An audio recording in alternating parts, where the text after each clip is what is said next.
नमस्कार दोस्तों, कैसे हो आप सभी। वेलकम है आप सभी का एक और नई वीडियो में। मान लो आपको पुलिस वाले बिना लाइसेंस के बाइक चलाते हुए पकड़ लिए, तो आप क्या करोगे। रुको, 500 रुपये नहीं देने हैं, लाइसेंस अथॉरिटी जाओ, वहाँ से अपना लाइसेंस बनवाओ।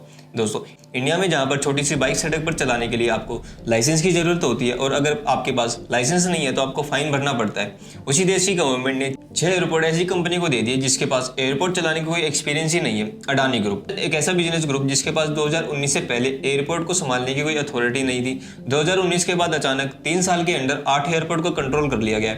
लेकिन यहाँ क्वेश्चन ये अराइज होता है कि ये एयरपोर्ट अडानी ग्रुप को कैसे मिले, क्योंकि रूल ये है कि कोई भी बड़ी कंपनी 2 से ज़्यादा एयरपोर्ट नहीं चला सकती। अडानी ग्रुप को 8 एयरपोर्ट कैसे मिले?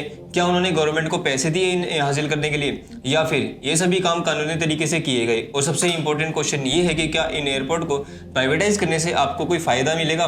तो आज इस वीडियो में इसी बात को जानेंगे। अब इससे पहले हम कुछ भी समझे, हमें टाइम में पीछे जाना होगा ताकि हम पता लगा सके सब चीजें कहां से शुरू हुई। 1995 से पहले हमारे देश के सभी इंटरनेशनल एयरपोर्ट का control international airport authority of India यानी IAA द्वारा किया जाता था और अन्य सभी डोमेस्टिक एयरपोर्ट को national airport authority of India यानी NAAI द्वारा कंट्रोल किया गया था। लेकिन 1994 में the government pass airport authority of India act, जिसके अंडर IAAI और NAAI को कंबाइन करके एक स्टैट्यूटरी बॉडी बनाया गया जिसका नाम एयरपोर्ट अथॉरिटी ऑफ इंडिया, जिसके बाद अगले 4 साल तक सेंट्रल गवर्नमेंट के सभी एयरपोर्ट को एयरपोर्ट अथॉरिटी ऑफ इंडिया की हेल्प से कंट्रोल कर रही थी। कुछ एयरपोर्ट ऐसे थे जिन्हें स्टेट गवर्नमेंट को दे दिया गया ताकि वो इसे चला सके। लेकिन 1999 में केरला गवर्नमेंट ने कहा कि हम अपने कोचीन एयरपोर्ट को प्राइवेटाइज करेंगे, और क्योंकि एयरपोर्ट नेशनल सिक्योरिटी का मामला है वे इसको पूरी तरीके से प्राइवेटाइज नहीं करेंगे। जिसके बाद केरल गवर्नमेंट ने PPP नाम के एक मॉडल लेकर आई। PPP का मतलब है पब्लिक प्राइवेट पार्टनरशिप। ये मॉडल कोई नया नहीं था।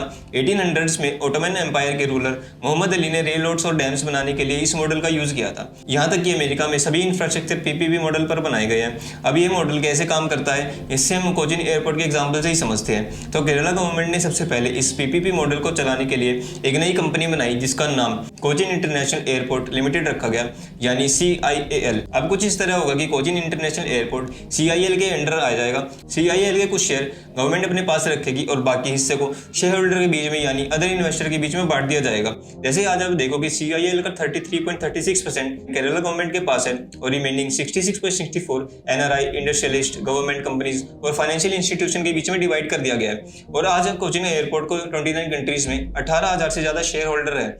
अब इस मॉडल में प्रॉफिट भी शेयर्स पर बेस होता है। फॉर एग्जांपल, अगर कंपनी 100 रुपए का प्रॉफिट कमाती है तो 33.36% रुपए सीधा केरला गवर्नमेंट को चले जाएंगे और बैलेंस पैसे शेयर होल्डर को डिस्ट्रीब्यूट कर दिया जाएगा।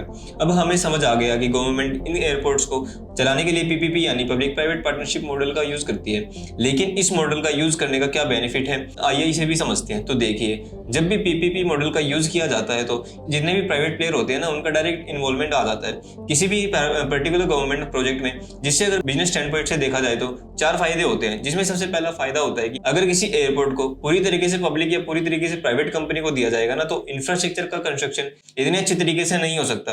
क्यों? क्योंकि या तो फंड की प्रॉब्लम होगी या एक्सपर्टीज की। बट इन दिस केस यहाँ दोनों प्लेयर मिलकर कुछ बनाते हैं तो ना तो फंड की प्रॉब्लम होती है ना एक्सपर्टीज की, इसीलिए इंफ्रास्ट्रक्चर प्रोजेक्ट बहुत अच्छे तरीके से तैयार हो जाता है। तो दूसरा फायदा यहाँ पे आता है कि हम सभी जानते हैं कि प्राइवेट कंपनीज प्रॉफिट के लिए काम करती है, इसलिए वो नहीं चाहते कि किसी भी इंफ्रास्ट्रक्चर प्रोजेक्ट में देरी हो। लेकिन गवर्नमेंट के साथ ऐसा नहीं है। जब भी गवर्नमेंट कोई प्रोजेक्ट बनाती है तो देरी होती है, लेकिन जब एक साथ काम करते हैं तो प्राइवेट कंपनीज ये इंश्योर करती है कि प्रोजेक्ट टाइम पर कंप्लीट हो जाए ताकि प्रॉफिट भी टाइम पर मिलने लगे। तीसरा फायदा है फ्लेक्सिबल एयरपोर्ट मैनेजमेंट, क्योंकि PPP मॉडल के अंदर दोनों साथ मिलकर इसे चला रहे हैं। लेकिन अगर सिर्फ गवर्नमेंट इस चीज को कंट्रोल करती है तो गवर्नमेंट के प्रोसीजर में एडमिनिस्ट्रेटिव और ब्यूरोक्रेटिक प्रॉब्लम्स काफी ज्यादा आती है। तो काफी हद तक इस चीजों को अवॉइड कर सकते हैं। जब होता कुछ ऐसा है, जब केरला की गवर्नमेंट कोचीन एयरपोर्ट को प्राइवेटाइज करते हैं तो इसके फायदे नजर आते ही वो एयरपोर्ट अथॉरिटी ऑफ इंडिया और इसके जितने भी एयरपोर्ट है इन सभी को प्राइवेटाइज करने की तैयारी करती है और जून 2003 में AAI के अंडर आने वाले सभी एयरपोर्ट को प्राइवेटाइज करने का प्रपोजल रखते हैं। अगले साल यानी 2004 में AAI दिल्ली और मुंबई इन दोनों एयरपोर्ट को प्राइवेटाइज करने की तैयारी करती है। इसके पीछे रीजन ये था कि दिल्ली और मुंबई एयरपोर्ट सबसे बड़े एयरपोर्ट हैं और यहीं से सबसे ज्यादा पैसेंजर ट्रैफिक और कार्गो जाता है। अगर मैं आपको डाटा दिखाऊं तो 2003 और 2004 के बीच में 47% पैसेंजर ट्रैफिक, 58% कार्गो ट्रैफिक और 38% एयरक्राफ्ट मूवमेंट इन्हीं दो एयरपोर्ट से हुआ है। अगर हम रेवेन्यू की भी बात करें तो AAI का 80% रेवेन्यू इन दो एयरपोर्ट से आता है। अब इन दोनों एयरपोर्ट को प्राइवेटाइज करने के लिए गवर्नमेंट ने PPP मॉडल के अंडर दो कंपनियां बनाई। पहली कंपनी थी दिल्ली इंटरनेशनल एयरपोर्ट लिमिटेड और दूसरी कंपनी थी मुंबई इंटरनेशनल एयरपोर्ट लिमिटेड। और AAI ने इन दोनों कंपनियों की 26% स्टेक्स को अपने पास रख लिया और जो बैलेंस स्टेक था ना 74% प्राइवेट प्लेयर्स को देने के लिए एक बिडिंग सिस्टम शुरू किया गया।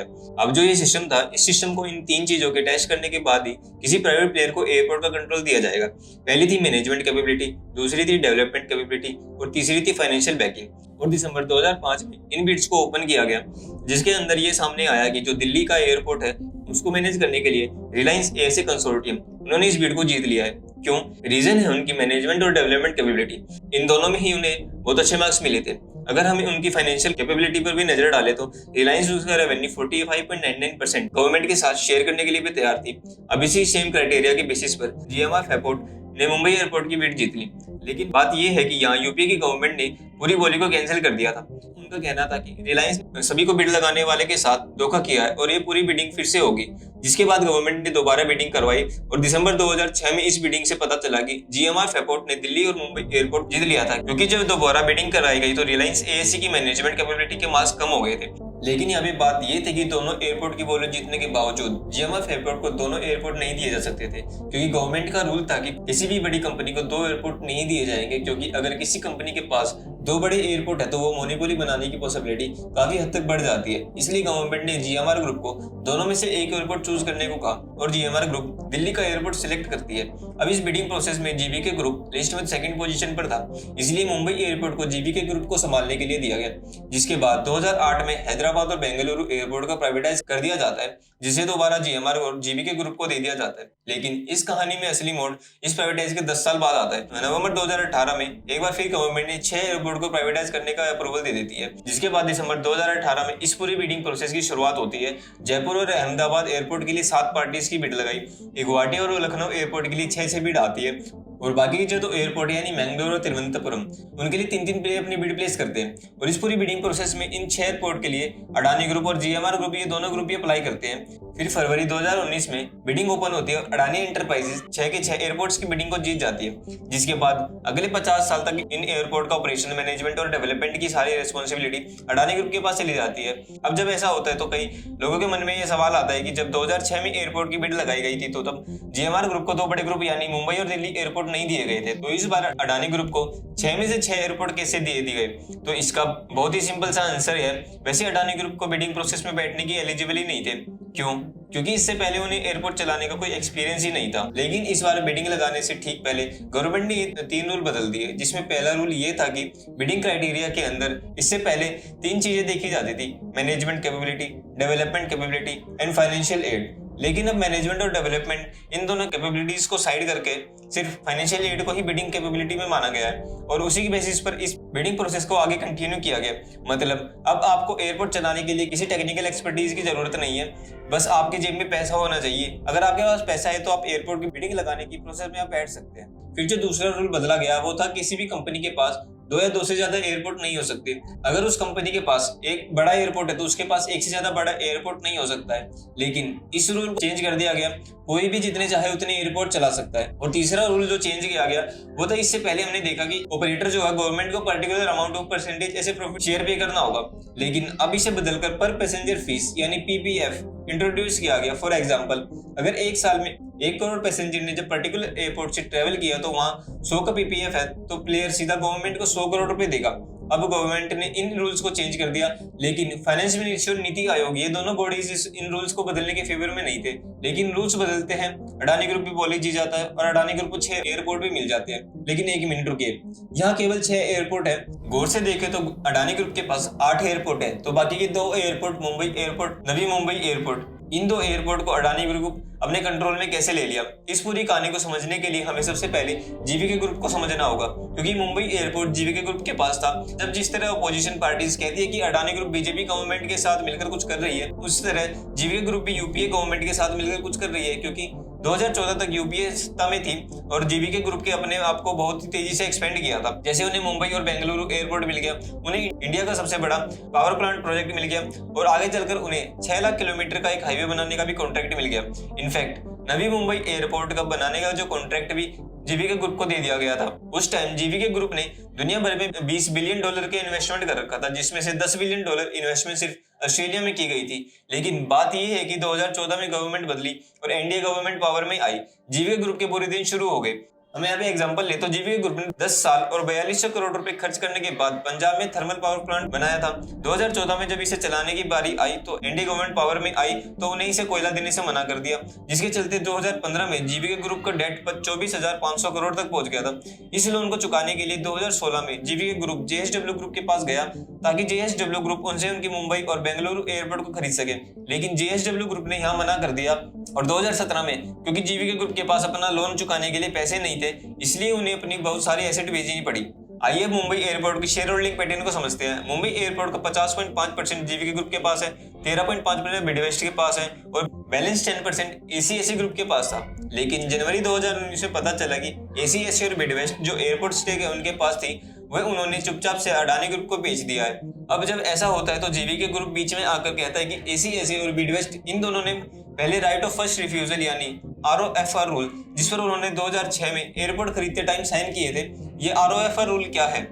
जब भी कोई शेयर होल्डर अपने स्टेक को बेचना चाहता है तो उसे एग्जिस्टिंग शेयर होल्डर से अपने शेयर्स को बेचने की परमिशन मांगनी पड़ती है, यानी कि क्या मैं अपने स्टेक को बेच सकता हूं, और सबसे पहले उन्हीं को हक देना पड़ता है कि वो आपके स्टेक्स को खरीद ले। अगर वो एग्जिस्टिंग शेयर होल्डर रिफ्यूज करते हैं तो उस पर्टिकुलर पर्सन के पास स्टेक बेचने का ऑप्शन होता है। और जीवीके ग्रुप यहाँ पर एसीएससी और मिडवेस्ट को कहती है कि मैं आपके स्टेक्स को खरीदूंगा, अडानी ग्रुप को मत बेचो। लेकिन सच्चाई ये है कि क्योंकि जीवीके ग्रुप पर लोन बहुत ज्यादा हो गया था, वे नहीं चाहते थे कि अडानी ग्रुप के पास एयरपोर्ट के स्टेक हो। वो एसीएससी और मिडवेस्ट इन दोनों के स्टेक को खरीदकर 74% स्टेक करके इस पूरे स्टेक को अबू धाबी की इन्वेस्टमेंट अथॉरिटी और कनाडा की पीएसपी और यहाँ तक कि national investment and infrastructure fund, उन सभी को बेचने का प्लान बना रहे थे ताकि वे यहाँ से आने वाले पैसे से अपना लोन चुका सके। लेकिन जब जीवीके ग्रुप इस डील के बीच में आता है तो अडानी ग्रुप नाराज हो जाता है, जिसके बाद जीवीके ग्रुप के और भी बुरे दिन शुरू हो जाते हैं। जैसे जून 2020 में जीवीके ग्रुप पर सीबीआई की क्रिमिनल कॉन्स्पिरेसी शुरू हो जाती है, जहां आरोप यह था कि जीवीके ग्रुप ने 705 करोड़ रुपए का फ्रॉड किया है, जिसके अगले महीने में ही ईडी ने जीवीके ग्रुप के ऑफिस पर रेड की और उनके सभी बैंक अकाउंट सील कर दिए। अब जब उनके सभी बैंक अकाउंट सील कर दिए गए हैं तो जीवीके ग्रुप के पास एसीएससी और मिडवेस्ट की स्टेक दोबारा खरीदने का और पूरा 74% स्टेक अदर कंपनी को बेचने का ऑप्शन नहीं बचा है। फिर अगस्त 2021 में जीवीके ग्रुप की अपनी 50.5% की स्टेक मुंबई एयरपोर्ट की स्टेक भी अडानी ग्रुप को बेचने पड़ते हैं। मुंबई एयरपोर्ट की 74% स्टेक के साथ अडानी ग्रुप पूरे एयरपोर्ट का कंट्रोल ले लेता है और इसके अलावा अडानी ग्रुप जीवीके की एयरपोर्ट डेवलपर लिमिटेड का 2507 करोड़ रुपए का लोन भी टेक ओवर कर लेती है, क्योंकि इस कंपनी के पास नवी मुंबई एयरपोर्ट का कंट्रोल था और ऐसा करके अडानी ग्रुप को नवी मुंबई एयरपोर्ट का कंट्रोल भी मिल गया। अब इसे कोइंसिडेंस का या प्लानिंग, लेकिन जीवीके ग्रुप मुंबई एयरपोर्ट और नवी मुंबई एयरपोर्ट दोनों अडानी ग्रुप को देने पड़ते हैं। और जनवरी 2023 में सीबीआई की रिपोर्ट आती है कि जीवीके ग्रुप पूरी तरह से निर्दोष है, उन्होंने यहाँ पे कोई फ्रॉड नहीं किया है। लेकिन यहाँ सबसे जरूरी सवाल ये आता है कि इन एयरपोर्ट को प्राइवेटाइज करने से हमारे लिए फायदेमंद है या नुकसान? तो फायदा ये है कि क्योंकि इस चीज को प्राइवेट और पब्लिक दोनों मिलकर चला रहे हैं तो इंफ्रास्ट्रक्चर बहुत अच्छे तरीके से बनाया जाएगा। लेकिन अगर इस प्राइवेटाइज के नुकसान की बात करें तो यहाँ पर दो बड़े नुकसान होते हैं। पहला नुकसान है जॉब लॉस। चाहे 2006 हो या 2008 हो या 2018 में जब भी गवर्नमेंट ने एयरपोर्ट को प्राइवेटाइज करने की बात कही है तो एयरपोर्ट के एम्प्लॉई ने वहां प्रोटेस्ट किया है। क्यों? क्योंकि उनका मानना था कि जैसे ही प्राइवेट प्लेयर्स एंटर होंगे वो प्राइवेट प्लेयर्स अपने प्रॉफिट को मैक्सिमाइज करने के लिए कई लोगों को नौकरी से निकाल देंगे। और यही रीजन है कि एयरपोर्ट एम्प्लॉइज ने कभी भी प्राइवेटाइज का सपोर्ट नहीं किया। अब इसके बाद दूसरा नुकसान जो आता है, high cost for public. Private companies profit कमाने के लिए बहुत सी चीजें करती हैं जो आपके लिए फायदेमंद हो सकती है। फॉर एग्जांपल के लिए अगर आप इन 6 एयरपोर्ट्स को देखें तो जो अब अडानी ग्रुप के अंडर है, इन सभी एयरपोर्ट में एक चीज आपको मिलेगी और वो है यूजर डेवलपमेंट फीस। इसका मतलब है कि जब भी आप इनमें से किसी एयरपोर्ट से टेक ऑफ करोगे तो आप एक्सपेंसिव फ्लाइट मिलेगी। यूजर डेवलपमेंट फीस जो आपके टिकट के प्राइस के अंदर इंक्लूड होती है, जो एयरपोर्ट के लोग आपसे पहले ही ले लेते हैं। इसके अलावा मुंबई इंटरनेशनल एयरपोर्ट की यूजर डेवलपमेंट फीस पर नजर डाले तो वो भी बहुत काफी बढ़ गई है। तो बेसिकली ऐसा इसलिए है क्योंकि जब इन एयरपोर्ट को प्राइवेटाइज किया जाता है तो आपकी ट्रेवल की कॉस्ट जो वो भी बढ़ जाती है, क्योंकि आपसे सारा पैसा ले लिया जाता है और सारा पैसा आपके टिकट में ही जोड़ दिया जाता है। इसलिए अगर आप इसे पब्लिक स्टैंड पॉइंट से देखें तो हाँ, जब भी एयरपोर्ट को प्राइवेटाइज किया जाता है तो यहाँ की पब्लिक को प्राइवेटाइज की कॉस्ट को कवर करने के लिए बहुत सारा पैसा देना पड़ता है। तो आपका इसके बारे में क्या सोचना है हमें कमेंट सेक्शन में जरूर बताएं और इस वीडियो को ज्यादा से ज्यादा शेयर करें, इस वीडियो में कमेंट करें, इसको लाइक करें, चैनल को सब्सक्राइब करें। मिलते हैं नेक्स्ट वीडियो में। जय श्री राम।